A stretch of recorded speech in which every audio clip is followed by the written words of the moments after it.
noite, a paz do Senhor a todos. Deus pôs uma passagem no coração no livro de Neemias, começando pelo capítulo 1.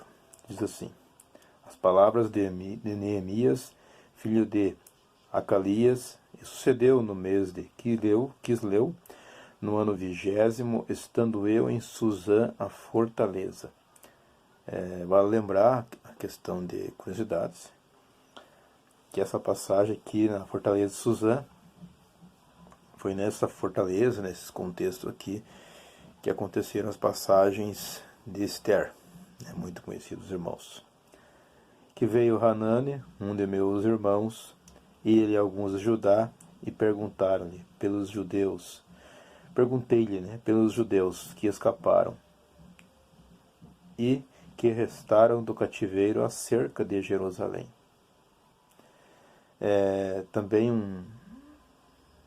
uma curiosidade, essa cidade, fortaleza de Suzã, em Suzã, é a atual Iraque nos dias de hoje.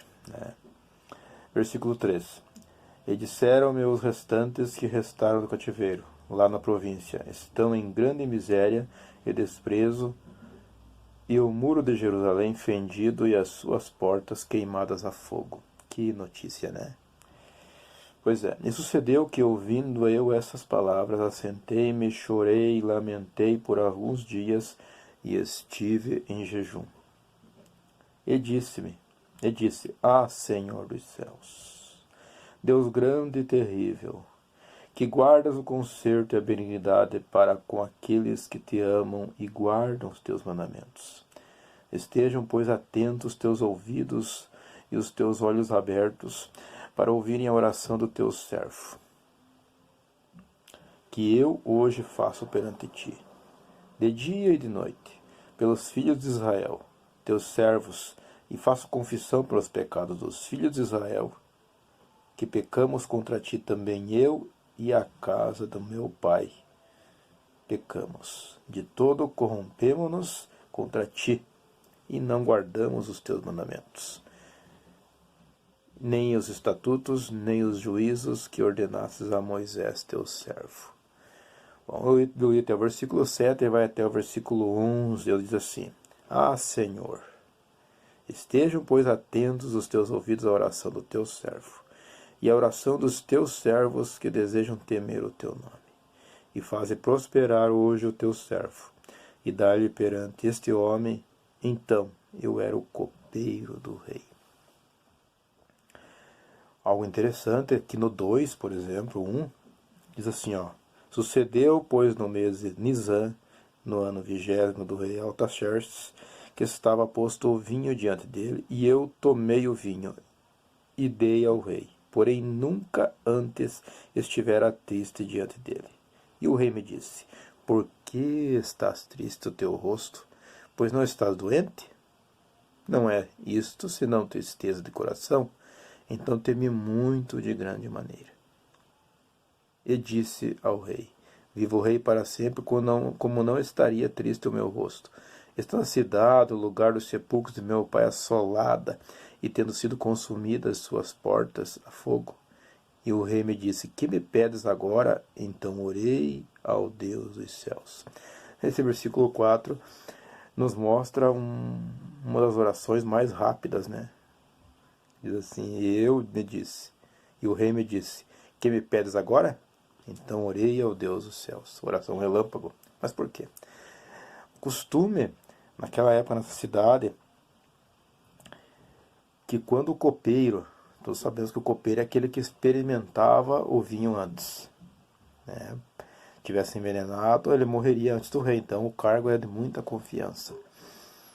Mas quando ele temeu, vamos dizer que o rei, que ele diz no versículo 1, e dei ao rei porque nunca estivera triste diante dele. A lei que eles tinham lá era: não poderia estar triste. Eles considerariam como um mau agrado, porque tinha que servir ao rei com alegria, né? Ter essa confiança, mas sempre alegre. E esse momento ele estava triste, né? Com um olhar triste. E o rei percebe isso e diz: não está doente? O seu rosto estava triste. Não é isso, não tristeza de coração. Aí ele diz, né, aqui no versículo final, no 2, no finalzinho, então temi muito em grande maneira, porque ele sabia que seria degolado se o rei assim o quisesse.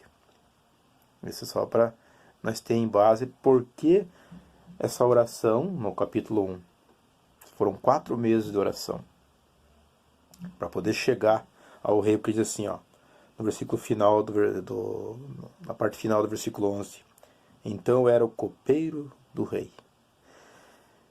Esses 4 meses de preparação para chegar ao rei e pedir para que ele desse cartas, se for mais adiante aqui no capítulo 2 adiante, não uma, mas mais uma carta, para que ele pudesse passar em alguns locais e chegar até as ruínas de sua cidade. Só que o interessante, o foco desse vídeo é sobre qual a maneira que Neemias agiu. Ele poderia agir sendo legalista, de 2 pontos, ou legalista ou relacionalista, né, ou relacional. Por que eu digo assim? Aqui no versículo 6, por exemplo, ó, estejam, pois, atentos os teus ouvidos e os teus olhos abertos para ouvires a oração do teu servo, que eu hoje faço perante ti, de dia e de noite, pelos filhos de Israel, teus servos, e faço confissão pelos pecados dos filhos de Israel, que pecamos contra ti, também eu e a casa de meu pai pecamos. Entendeu? Legalista é aquele que tenta mudar as coisas no sentido assim de a seu benefício próprio, ou ele tenta manipular, por assim dizer. Ele poderia ser sim um legalista. Ele estava bem ali com o rei, confiança do rei, um cargo bem apreciado na época. Então ele poderia se esquivar aqui e ali, não posso fazer nada agora. E como é que ficava? Mas resolveu ser relacionista. Um relacionamento,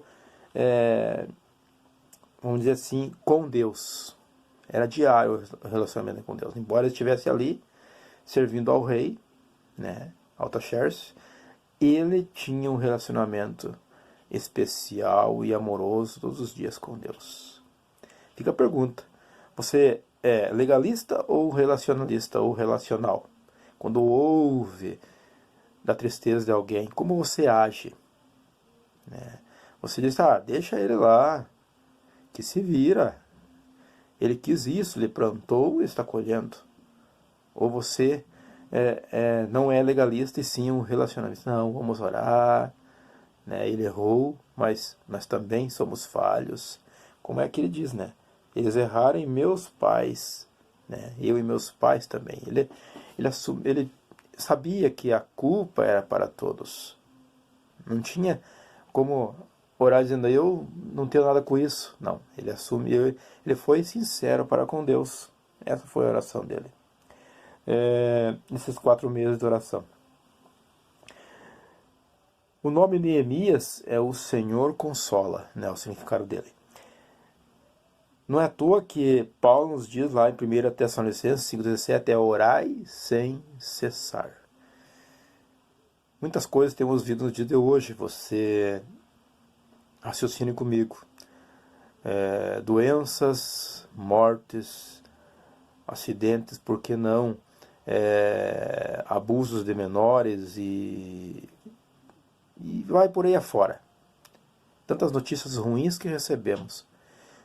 Como nós devemos agir é a questão. Embora há temores, há. O caso dele aqui, a oração relâmpago, foi atendida num relâmpago também. Às vezes num momento em que até a nossa vida possa correr risco. Embora hoje, nos dias atuais, é difícil, aqui onde vivemos, mas em outros locais não. Lá a vida todos os dias é tirada por causa do Evangelho. Mas hoje é aqui. Qual é o temor que as pessoas podem ter? Quem sabe de perder a sua posição, vamos dizer assim, aonde ele se encontra, como bem visto, ser o tal. Não é comigo, essa pessoa está sofrendo porque ela quis sofrer. Qual é o tipo de notícia que te leva a ter tristeza no rosto? Em tomar uma posição. né? Tem um coração sensível. Vemos aqui que quando ele pergunta para o seu primo sobre como estava, né, sobre para Hanani, que era um dos seus irmãos, alguns dizem que era primo, mas um dos seus irmãos, ele conta e ele fica muito triste. Alguns que dizem que Neemias era eunuco, que eu não acredito, né? Por quê? Porque se for ver lá em Deuteronômio 23:1, os eunucos não poderiam entrar adorar nos locais que devia ser adorado. Eles não poderiam, nos templos, né? Com certeza, quando chegasse lá em Jerusalém, não deixaria. E se for ver os textos aqui de 2 a seguir, vão ver que ele chegou, adorou e orou nos templos. E então ali é uma prova que ele não era eunuco. Vai lembrar que por exemplo, no livro de Esther, Ramã, um servo do rei, também, né, não era eunuco. Então fica descartada essa hipótese de que Neemias era eunuco, só para poder entender. Ou seja, a pessoa castrada pelo rei, né, como todos sabemos. Então fica essa pergunta para você. Qual é a notícia que te deixa triste? Pensa comigo.